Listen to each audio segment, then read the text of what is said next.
உலகத்தின் மூத்த தமிழ் குடியின் என் மாணவ நண்பர்களே, பாண்டியராஜனின் பவர் ஆஃப் மோட்டிவேஷன். வர வர அவன் சரியில்லடா, எனக்கு என்னமோ எனக்கு எதிராக அவன் வேலை செய்வான் போல். இந்த ஊர்லேயே ஒரே எண்ணிமே அவன் தான் அவன் எனக்கு எதிரிடா. இதெல்லாம் சர்வசாதாரணமாக நீங்கள் உங்களுடைய பள்ளி வாழ்க்கையிலையும் கல்லூரி வாழ்க்கையிலையும் அடிக்கடி நீங்கள் பேசுறது. நல்லா இருந்தான் மாச்சான், என் ஃப்ரெண்டாக இருந்தான், க்ளோஸ் ஃப்ரெண்டாக இருந்தான், இப்போ எனக்கு எதிரியே வந்தான்டா. நல்லா யோசித்து பார்த்தீங்கன்னா உனக்கு விரோதி யார் தெரியுமா? நீங்கள் என்றைக்காவது யோசிச்சுருக்கிறீங்களா? உங்களுக்கு பிடித்தமானவர் யாருன்னு கேட்டால் ஒரு 2-3 பேர் சொல்லுவீங்க. 3வது 4வது அப்பா அம்மா சொல்லுவேன். உனக்கு பிடிச்ச ஒரு கதாநாயகனை சொல்லுவேன், கதாநாயகியை சொல்லுவேன், ஒரு விளையாட்டு வீரனை சொல்லுவேன். இந்த உலகத்தில் உனக்கு பிடிச்சவர் யாருன்னு உனக்கு இன்னுமா தெரியல? இதை பார்த்துக்கிட்டே இருக்கிறிய நீ தான். இந்த உலகத்தில் பிடித்தமானவர் உனக்கு நீ தான்.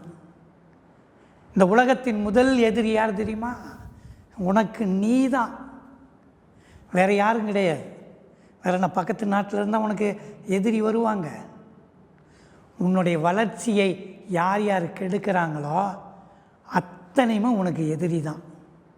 அதனால் எதிரின்றவன் வெளியிலிருந்து கிடையாது, உனக்கு உள்ளாரியே எதிரி இருக்கிறான். நீ ரொம்ப யோசித்து பார்த்தீங்கன்னா தான் தெரியும். உன்னுடைய நேர்மையை, உன்னுடைய உழைப்பை எதை தடுக்கணுன்னா முதல் உன் மனசுன்னு சொல்லுவோம் பார்த்தியா, அதுதான் தடுக்கும். இதெல்லாம் உன்னால் முடியாதுடா, அவனால் முடியும், உன்னால் முடியாது. உனக்கு இந்த குவாலிட்டியே கிடையாது, இது உனக்கு சுட்டு போட்டாலும் வராது. அப்படி உனக்குள்ளாரியே ஒரு எதிரி இருந்து உன்னை அப்படியே தடுத்துக்கிட்டே இருப்பான். இந்த ஒரு அழகான சொலவடை இருக்குது. பந்தியில் உட்காரவே அவனுக்கு அனுமதி இல்லையாம், இலை ஓட்டம் நான். அவனை போய் வாங்க தம்பி, சாப்பிடுங்க தம்பின்னு கூப்பிடக்கூட இல்லை. ஆனால் இங்கே இருந்துக்கிட்டே சொன்னானா, இலையெல்லாம் ஓட்டையாக இருக்குது, எப்படி இந்த இலைகளை ஓட்டை இலைகளை பரிமாறுறாங்க? உனக்கே அங்கே அனுமதி இல்லை, அப்புறம் ஏன் இதை பற்றி கவலைப்படுற? அப்போ எதிரி வந்து வெளியே தேடாத, எதிரி உனக்குள்ளார தேடிக்க. விடியற்காலை இன்றைக்கி 4 மணிக்கு எழுந்திரிச்சு எக்ஸாமுக்கு படிக்கணும், அலாரெல்லாம் மொபைலில் செட் பண்ணுவேன். என்ன எங்கள் காலத்தில் அப்படி அந்த சின்ன அலாரம் டைம் பீஸுன்னு சொல்லுவான், அதையெல்லாம் அப்படி கீ கொடுத்துலாம் வச்சுருப்போம். எங்கள் காலத்தில் ட்ரன்னு சத்தம் வந்தால் இடது கையில் ஒரு அழுத்துறது. நீ என்ன செய்வ? மொபைல் எடுத்து ஆஃப் பண்ணிவிட்டு படுத்துக்குவேன். அப்போ நீ 4 மணிக்கு எந்திரிக்கணும், 5 மணிக்கு எந்திரிக்கணும் திட்டம் போடுற. எந்திரிக்க விடாமல் பண்ணுறது யார்? நீ தான். உன்னோடைய எதிரி நீ தான். இன்றைக்குள்ளார இந்த போர்ஷன்லாம் நான் முடிச்சு ஆகணும். நைட்டு 12 ஆனாலும் சரி, 1 மணி ஆனாலும் சரிடா, இந்த ரெக்கார்டு நான் எழுதிடணும், இந்த யூனிட்டை இன்றைக்கி நான் முடிச்சு ஆவேன் அப்படின்னு நினச்சிட்டு உக்கார. 9 மணிக்கு சாப்பிட்ட உடனே அப்படியே பர்மடாஸை லூஸ் பண்ணிவிட்டு அப்படியே போய் படுத்துக்கிறேன். உன்னை யார் இப்படி படுக்க சொன்னது?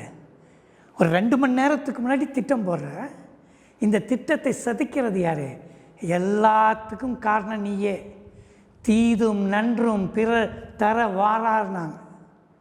எல்லாம் 2500 ஆண்டுகளுக்கு முன்னாடி எழுதின பழைய வார்த்தை தம்பி. உன் எதிரியை வெளியே தேடாத, உனக்குள்ளாரையே தான் இருக்கிறான். வெளியே உன் நண்பனை தேடாத, உனக்குள்ளாரே இருக்கிறான். உன் நண்பனை சேர்த்து வச்சுக்க, அவன் தான் உனக்கு நன்மை செய்வான்.